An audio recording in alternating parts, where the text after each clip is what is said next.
Welcome to Guide Guru. We hope this video helps. You start by confirming requirements, Windows 10 or 11, or a supported Linux.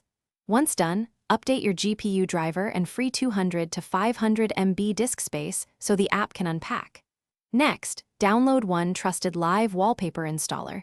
Do not grab multiple conflicting programs. You want one source to avoid background conflicts. This keeps performance stable. Make sure you choose the version that matches your system architecture, 64-bit versus 32-bit, to prevent install errors. You run the installer as administrator so the app can set system hooks. Once installed, open Settings and choose a performance profile, balanced for daily use, high FPS for visuals. Then import your wallpaper file or pick a built-in scene and adjust scale, loop behavior, and optionally audio. Make sure to configure startup behavior so the wallpaper launches with Windows. This prevents redoing settings. If you use multiple monitors, assign scenes per display to keep CPU and GPU balanced.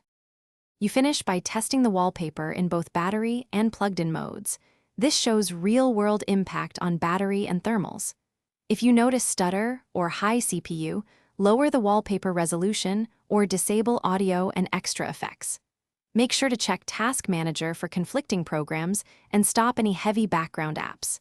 And if the wallpaper fails at startup, rerun the installer as administrator to repair startup hooks. This usually fixes permission-related launch issues quickly and safely. Thanks for watching. Consider subscribing if we helped you today.